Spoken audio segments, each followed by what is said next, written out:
Hey everybody, it's Howie here. Just gonna make a quick video today about a skid plate I just bought for the Tiger 900.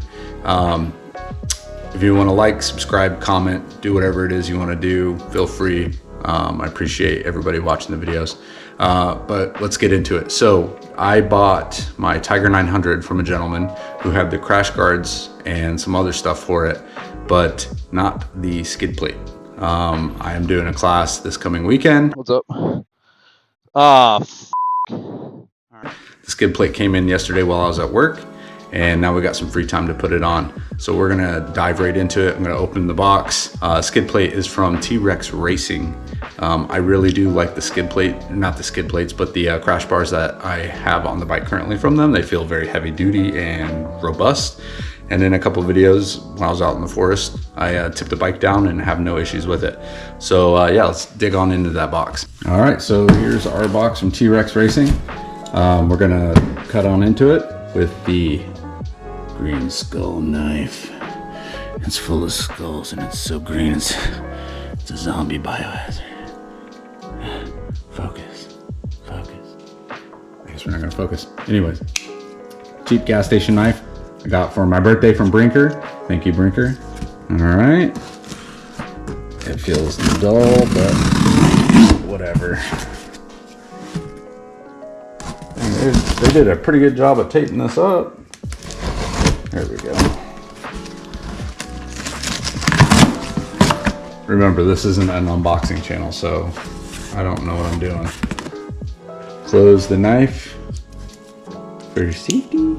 Don't want to get sliced and diced. Some sick stickers, hell yeah, bro. Bust out the old zombie knife. I really don't want to destroy the bag if we don't have to. What do we got here? All right.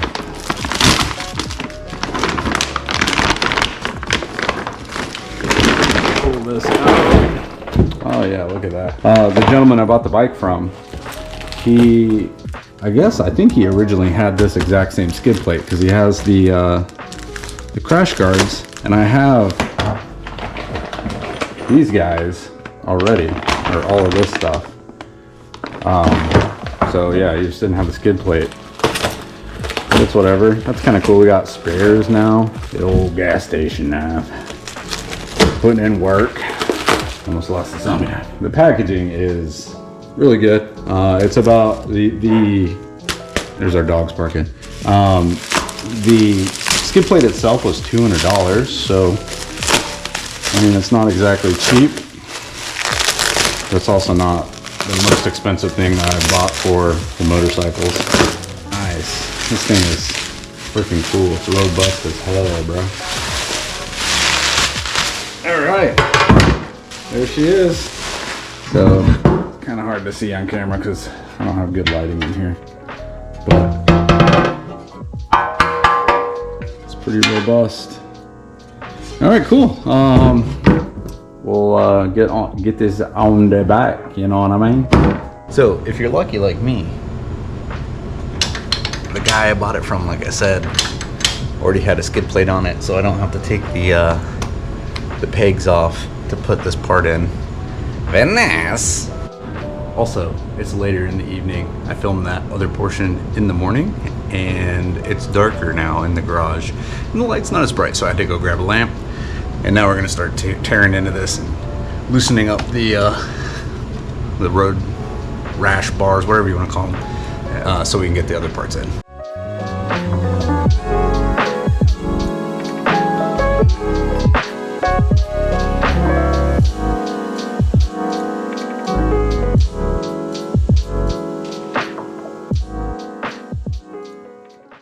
So we already got this bolt loose. It's not fully out yet, but it's loosened up. I'm gonna loosen this bolt here and do the same one on the other side. Since I already have the road guards, or the crash guards on, I'm gonna just loosen it up because the skid plate connects to the crash guards themselves. So hopefully we can get this done without having to take all of this off again, because Getting it on was kind of a pain in the butt. So once we get this nice and loosened up, hopefully we can just pop all of this stuff out. Yeah, this is already loosened up pretty good. So yeah, this bolt's coming on out. And you don't want to take all of them out because this is what holds the engine to the frame. I made that mistake when I was putting the road guards on, and I realized, and I was like, oh dang it. So then I had to take a jack, come up under the engine here, and basically finesse it until the hole's lined back up. So this bolt's coming out now, and we're gonna jump on the other side and loosen that up. All right, like I said, over here on the other side, just gonna loosen that up. Crazy how leverage works when you stand up and you're not sitting down doing this. Okay, so this one's coming up loose. And we're gonna have another piece that comes in right here, so I'm gonna loosen this bolt up. And then we will take that bolt out once we get the other bolt in on the other side. And then, of course, I didn't move the light over here, so we're gonna hook in there and loosen it up. I'm not gonna show it to you, but there it is. Okay, so we're gonna take this little piece here. It's gonna go between the crash guard and then the bike itself. When I was putting the crash guards on, I didn't have the original bolts and whatnot that came with it. And so I had to go buy hardware specifically for it. So I'm not gonna give any sizes on the bolts that I've taken out, just because they're not the OEM or spec ones for the crash guards or the bike itself.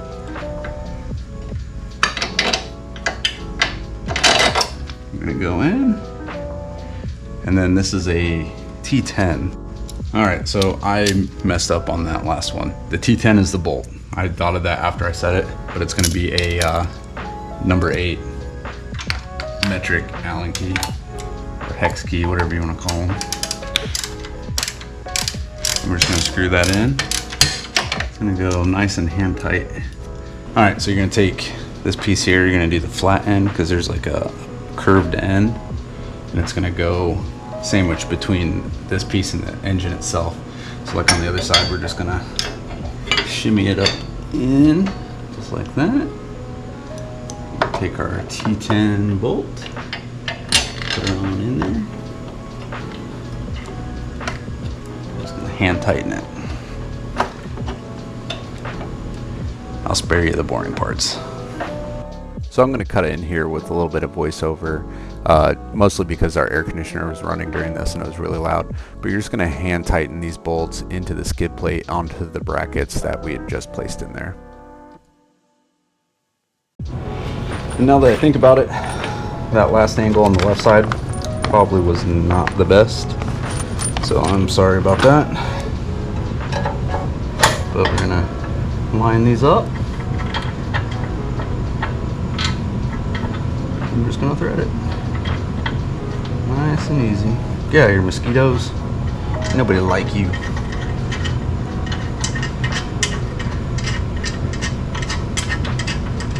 Cool.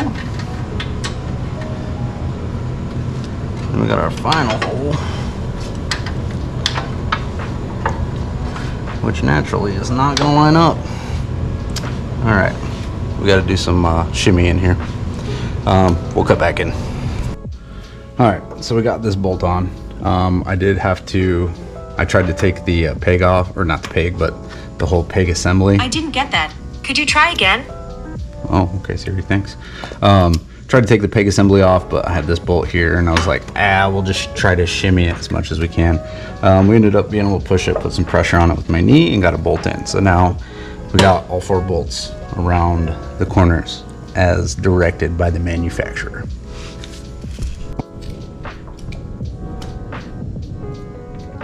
It's kind of hot out here. It's about to rain. It's a little humid.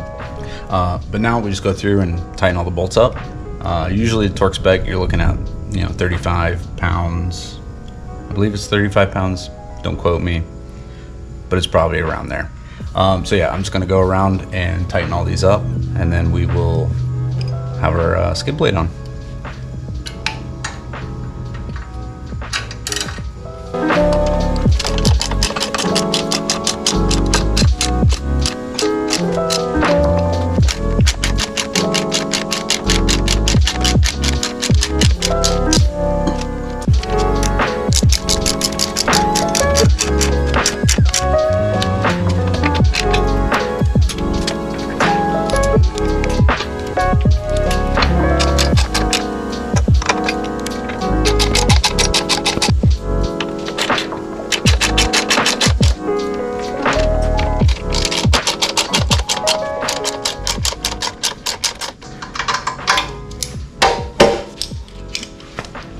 All right, and there you have it. We got the skid plate on. It looks pretty good, stable. I like the way it looks. It fits the matte and finish of the other equipment that I have on the bike.